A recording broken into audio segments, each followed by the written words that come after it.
Hi guys, for today's video ay tuwang-tuwa talaga ako guys dahil bumalik talaga yung pera kong na-send ko sa ibang tao na hindi na makontak yung tao at nung nakontak ko yung number na yon, pinatayan ako tapos hindi na siya nag-online.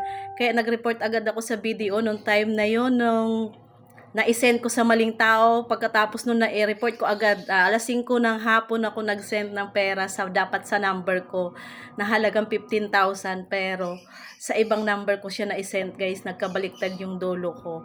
Kaya nag-report agad ako ng bago mag 7 sa video, nag-report agad ako tapos nag-report ulit agad ako sa GCash. Tapos after noon, 1 month nang lumipas, wala pa ring feedback. Ang ano lang sa akin, sabi ng video ay naghihintay lang sila ng reply ng GCash. Ang GCash daw ay hindi sa kanila, hindi nagre-reply. Kaya nabasa ko, may nagsabi sa akin na lumapit ako sa BSP, Bangko Sentral ng Pilipinas. Lumapit nga ako guys. Tumawag ako, kinuha ko yung number nila doon sa apps nila, tapos chinat ko si Bob ng ano nila sa Messenger. Tapos binigyan ako ng link, tapos tumawag ako sa operator para gusto ko kasi talagang tao ang makakausap ko guys, kaya naglaan talaga ako ng oras. Hirap makapasok pero nung nakapasok ako, laking tuwa ko kasi nakausap ko yung operator. Ang sabi sa akin tama yung ginawa ko, tapos binigyan ako ng link guys para fill upan ko yung form na isend ko doon sa email na ibinigay sa akin, pati yung mga resibo na na-isend ko, pati yung reply ng video na hindi nag-asikaso ang GCash. Kaya guys, pinasa ko yon, ang video muna ang nireklamo ko. Tapos sabi ng video, nag-reply sa akin na hindi nga daw nagre-reply pa ang GCash sa kanila. Kaya ang ginawa ko guys, nag-send ulit ako sa BSP, binigay ko yung reply ng video sa akin.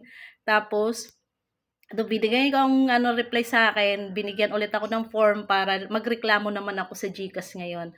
Tapos ang GCash, nung yung control number ko, may ticket number kasi ang GCash, wala na, invalid na. Hindi ko na talaga sila hindi na nila ma-process yung reklamo ko sa kanila kasi close na daw yung reklamo ko.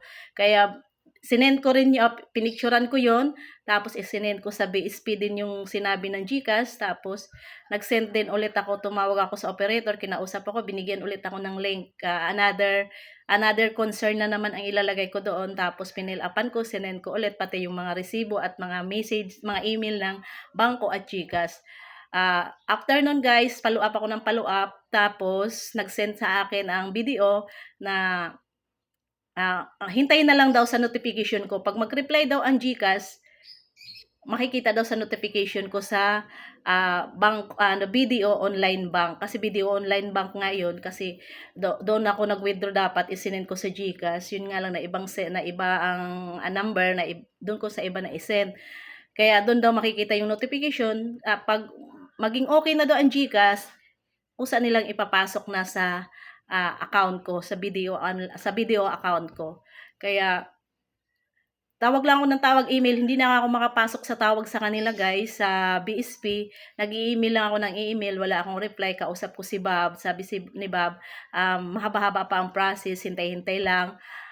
Kahapon lang guys, talagang tuwang-tuwa ako at pumasok sa akin ang 15,000 doon sa bangko ko sa BDO. Kaya ako tuwang-tuwa guys, kaya sa mga narongsin dyan na nawalan ng pag-asa, may pag-asa pa po tayo. Tumawag lang kayo sa BSP, lumapit lang kayo sa Bangko Sentral ng Pilipinas, matutulungan po kayo. International man yan, magsisend ka ng pera, tutulungan kayo ng BSP.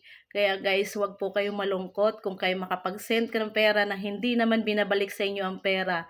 Nandyan ang BSP tutulong sa iyo. Umabot po ako ng 3 months bago na ibigay sa akin yung pera. Kaya okay lang, at least na ibigay sa akin yung pera, na ibalik sa akin. Kaya thank you so much talaga sa BSP, Bangko Sentral ng Pilipinas. Thank you so much.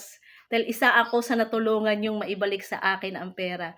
Kaya guys, wag po kayong matakot kung kayo po ay nag-wrong send at hindi na ibalik ang pera. Lumapit lang po. 15,000 yung akin guys, na ibalik po sa akin ang 15,000. Kaya thank you so much BSP. God bless po sa inyo, more power po sa inyo. Nawa po ay marami pa po kayong matulungang mga tao. Thank you po guys.